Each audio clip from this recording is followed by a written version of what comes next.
My mother-in-law showed up at my door screaming, "You'll regret erasing me from their lives." I held my ground. My husband said, "She just wants closure." I closed the door, but what I left hanging on the handle the next morning made her scream louder. I live in Waco, Texas. Been here most my life. It's not a small town, not a big city either. Enough space for people to leave you alone if they want to. But my husband's family, they never knew how to leave people alone. Especially his mother, Cynthia. Cynthia was one of those women who wanted to control everything. The kind of woman who judged your lipstick, the way you folded towels, even the tone of your thank you notes. I could have put up with that if she kept it to herself. But no, she always had to say something. I remember when she walked through our new house, the one we bought after I got pregnant with our second child, and she said, "Well, I guess this is livable." Cynthia hated me from day one. I was too opinionated, too different, not family material. She didn't say it outright at first, but the comments were there. When I made meatloaf, she'd wrinkle her nose and say, "We don't cook that where we come from." When I dressed our daughter in overalls, she said, "Girls should be girls." Every little thing I did rubbed her the wrong way. But my husband, Michael, he never stood up to her. He'd just say, "That's how she is." Or worse, "She means well." He thought if he didn't pick sides, he was keeping the peace. But silence is just agreement in a different outfit. Things came to a head after our third child, Ryan, was born. See, Cynthia wanted to be in the delivery room. I told her no. Flat out. I wanted privacy. I wanted peace. I didn't want her hovering around me with judgment in her eyes and criticism in her mouth while I was at my most vulnerable. Michael tried to push me to let her come. "She just wants to be part of it," he said. "I'm the one pushing a baby out of my body, Michael. Not her. Not you. Me." He got quiet after that, but I could tell it bothered him. And sure enough, Cynthia pouted for months. She told anyone who'd listen how I shut her out, how I was poisoning the family, how I was erasing her. I let it go. I had a newborn to take care of. I didn't have time for drama. But Cynthia didn't stop. She started telling our older kids that I didn't love Nana. She'd give them gifts I told her not to buy, feed them junk when they were with her, and call me mean in front of them if I set a boundary. One day, I caught her whispering to our daughter that Mommy was trying to break the family. That was it. I told Michael I was done. I didn't want Cynthia around the kids unsupervised anymore. I didn't want her dropping by. I wanted space. Michael argued at first, but I told him, "This is about protecting our children. If you can't see that, then you're part of the problem." He backed down, sort of, but the resentment started to grow between us like mold behind a fridge. Quiet, slow, but impossible to ignore. Cynthia didn't take the boundary well. She sent long, guilt-tripping texts, showed up unannounced, even tried to get our church pastor involved. I kept my distance, blocked her number, stopped going to family events. It wasn't easy, but for once my home was quiet. Then came that Saturday morning. It was raining hard, gray skies and thunder rolling low like a warning. I was in the kitchen making pancakes when I heard the pounding on the door. It wasn't a knock, it was a full-on assault. I opened it to see Cynthia, drenched, mascara streaked, eyes wild. "You'll regret erasing me from their lives," she screamed. The kids were upstairs, thank God. I stepped out, closed the door behind me. "You've made your choices," I said, calm as I could. "Now live with them." She cried, wailed really, like something deep inside her cracked. Michael came out in his pajama pants and rushed to her side, like she was some victim. "She just wants closure," he said. I stared at him for a long moment. She had years to act right. This is the closure. And I shut the door in both their faces. I didn't sleep much that night. I kept thinking about all the little moments that led up to this. The times I held back. The times I swallowed my pride just to keep peace. The way Michael always stood by silently, or worse, beside her. So I made a decision. I got up early the next morning, Before the sun came up, I pulled down the photo frame from the hallway, one that used to hang above the staircase. It had pictures of Cynthia with the kids, photos from birthdays, Christmases, old school plays. I pulled each one out of the frame. Then I grabbed a Sharpie and wrote something on the back of one. Respect is earned, not inherited. I tied all the photos together with a red ribbon, something she'd recognized from a gift she once gave me. Then I walked out into the gray morning, still damp from the rain, and hung it on the front door handle. At 9:42 a.m., I heard it. A scream, one that rattled the birds off the telephone wires. I watched from the upstairs window as she saw the bundle. She ripped through the photos, her hands shaking, her face twisting. She screamed again, louder this time, a sound that echoed across the street.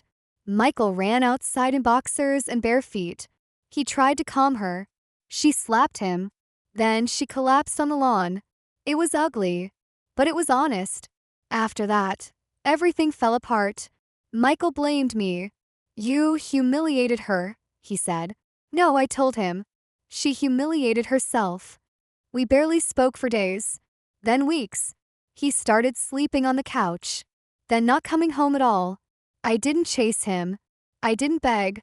One night, he came home drunk, slurring words about family and loyalty. I told him to pack a bag. He cried, said he was sorry, that he'd fix it. But I was done waiting for him to grow a spine. I filed for separation the next week. He tried to fight it at first, said it was a phase. Then he realized I meant it. That's when the messages started. From him, from his mother, from his siblings. Accusations, pleas, threats. But I didn't flinch. I was building something better. Not just for me, but for my kids. A place where they wouldn't be manipulated, where they wouldn't be told that love means swallowing abuse. By the time the divorce was finalized, I had peace. Michael lost custody, not because I fought dirty, but because he kept missing court dates. He couldn't even manage shared weekends without Cynthia interfering. The judge saw right through it. Cynthia? She hasn't seen the kids in over a year. Sometimes I still get letters.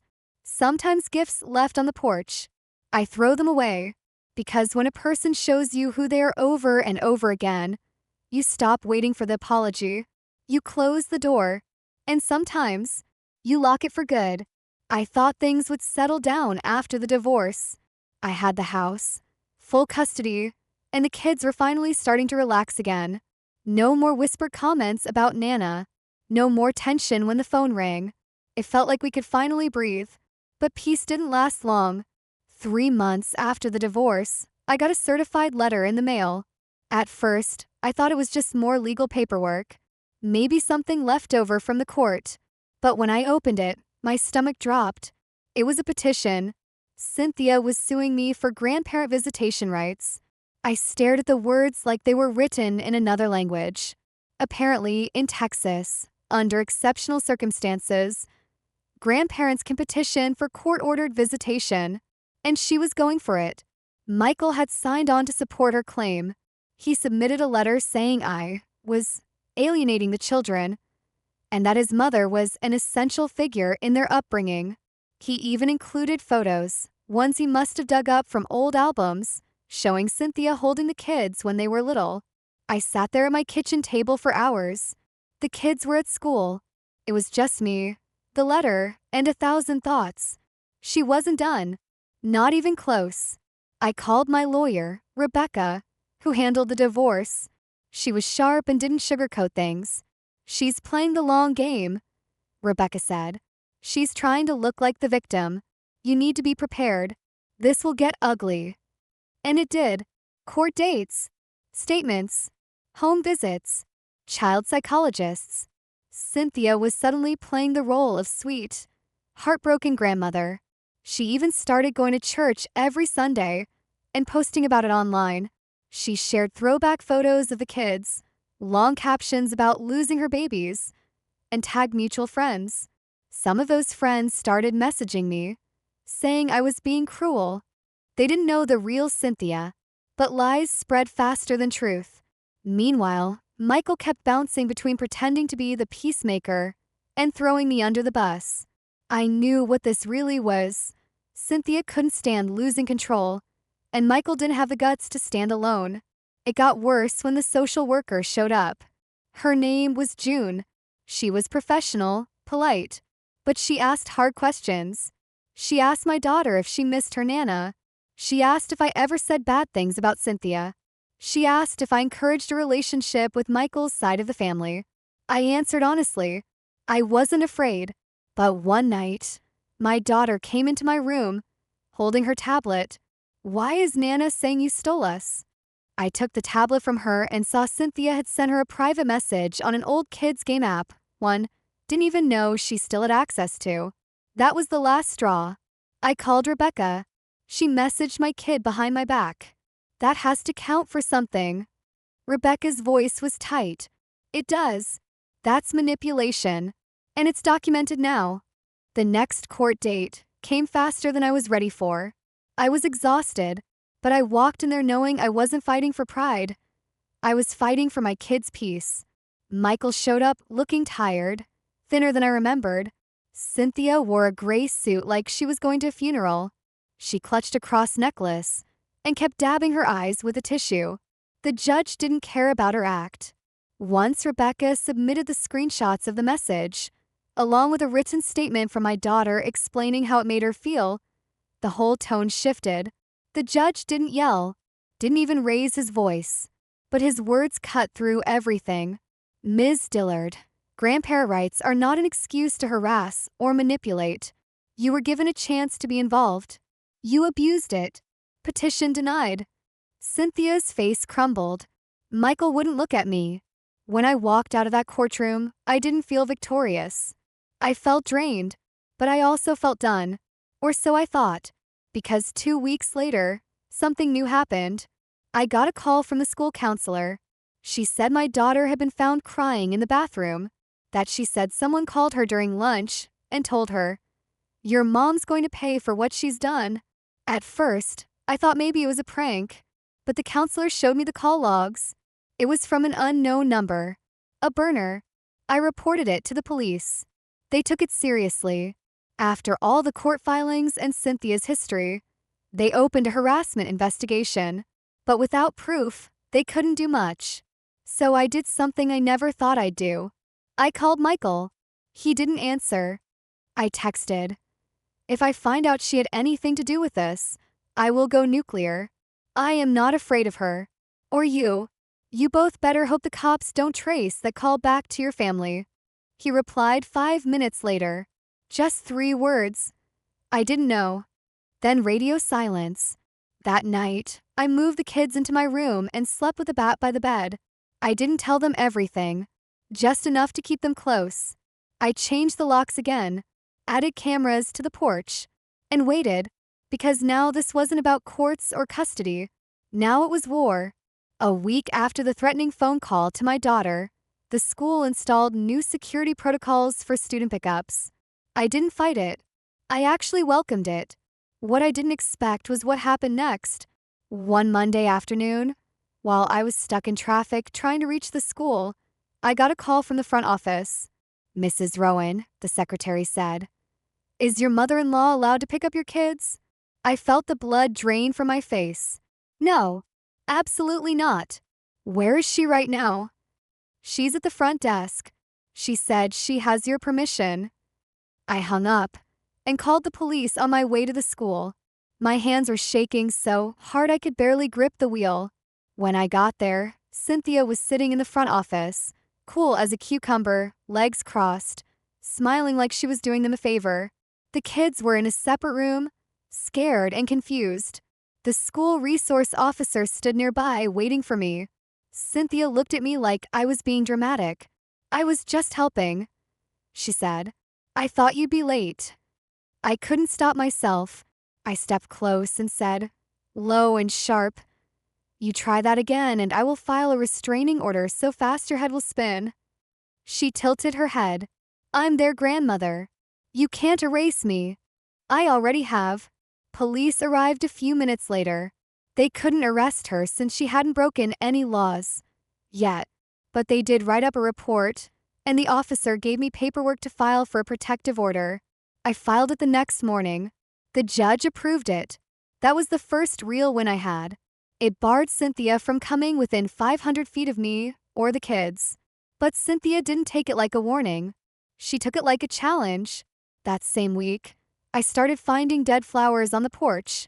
Wilted roses, tied with the same red ribbon I had used on that photo bundle. At first, I thought it was coincidence, but it kept happening. Same ribbon, same dying flowers. I stopped letting the kids out in the yard, kept curtains drawn at night. I reported everything to the police, but they couldn't do anything without proof. So I set up a second camera, this one hidden, in a tree across from the porch. It caught her. 2 nights later, around 2:14 a.m., she crept up in a hoodie, face barely visible, and dropped the bundle of roses like a message from the grave. She walked off without a sound. I showed the footage to the police, and finally they acted. She was charged with violating the protective order. Nothing major, just a misdemeanor, but it was enough to put her on record. The next day, Michael showed up at my house. I didn't let him inside. He stood on the porch, looking like he hadn't slept in days. His beard was overgrown, his shirt wrinkled.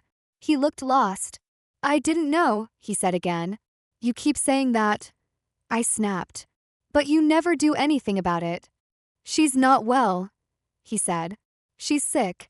She needs help. She's dangerous, Michael. And if you don't stay away from her, you're next." He looked like he wanted to argue, but he didn't. He just nodded, turned, and walked away. That night, I thought it might finally be over. But 2 days later, a CPS investigator knocked on my door. Someone had filed an anonymous report, claimed my home was emotionally abusive, said I badmouthed family in front of the kids, said my children were being isolated and coached against their father and grandmother. I knew exactly who it was. I cooperated, let the investigator look around. The house was clean. The kids were healthy, smiling, playing. Nothing to hide. But that didn't matter. The investigation would stay open for 60 days. Every move I made was under a microscope. Every drop-off, every meal, every phone call. And Cynthia knew it. She was trying to beat me not in court, but in life. By twisting every system against me. By pushing me to the edge without ever putting her fingerprints on the mess. That's when I realized something. I'd spent so much time defending myself that I'd forgotten how to fight back. I called Rebecca again. "I want everything," I said. "Restraining orders, surveillance, whatever I need. And I want to go after her." Rebecca paused. "You mean legally?" "No," I said. "I mean everything. I want to cut off every route she has to me, to my kids. If she even breathes in our direction, I want to know about it." Rebecca's voice changed. "Okay, let's do this." That same week, I changed all the kids' schools. Private school, tight security, no unapproved visitors. I upgraded the home security again, added another camera, more lights, a silent alarm, and I started collecting. Every letter, every note, every online post she made, every fake account that messaged me. I traced phone numbers, built a file 3 inches thick, and when I had enough, I filed for full, permanent termination of grandparent visitation rights under malicious conduct. It was rare. Most judges didn't approve it, but I had the evidence. I had the timeline, and I had the scars to prove it. Cynthia thought she could outlast me. She had no idea I was just getting started. The court date for the termination hearing was set 6 weeks out. I spent every day getting ready. Rebecca helped me organize everything. We printed messages, labeled timelines, stacked physical evidence. The CPS case had already been closed, unfounded. I even had a notarized statement from the CPS investigator saying the report appeared malicious and retaliatory. Meanwhile, Cynthia kept acting like she still had the upper hand. She started emailing the kids, through a new email address each time, trying to sneak past filters. telling them they were being held hostage, telling them that I was the reason they couldn't see their daddy anymore. She called me a liar, a manipulator, and even said that mommies come and go, but blood is forever. My youngest son, Ryan, asked me one night, "Why does Nana hate you?" I couldn't lie anymore. I just hugged him and said, "Because I wouldn't let her break us." The night before court, Michael showed up again. I hadn't seen him in almost a month. He looked worse than before, sunken eyes, hands shaking slightly. He smelled like he hadn't showered. I stepped outside and locked the door behind me. "What do you want?" I asked. "She's sick," he mumbled. "She's saying stuff that doesn't even make sense anymore. She calls people in the middle of the night, swears the kids are being brainwashed. She told someone at church you were a witch." I raised my eyebrows. "She's unraveling. Finally, I think she has dementia," he said. "Or something close to it. I didn't see it before. Or maybe I didn't want to. You always chose her over me. Over them." He didn't argue, just stared at the ground. I lost everything. I looked him in the eye. "No, you gave it away." He started to cry, quietly like a kid caught cheating. I didn't feel sorry for him. I went inside. The next morning was gray and heavy. I barely spoke during the drive to court. When the hearing started, Cynthia wasn't there. Her lawyer stood up and said she was under psychiatric evaluation, that she had checked herself into a facility 3 days prior. Everyone in the courtroom shifted in their seats. I didn't. Her absence didn't change the truth. Rebecca laid it all out. The boundary violations, the stalking, the CPS report, the emotional abuse, the screenshots, the footage, the school incident, the anonymous messages, the emails to the kids, the burner phone. It was like laying bricks, one after another, until there was no way out. Then I spoke.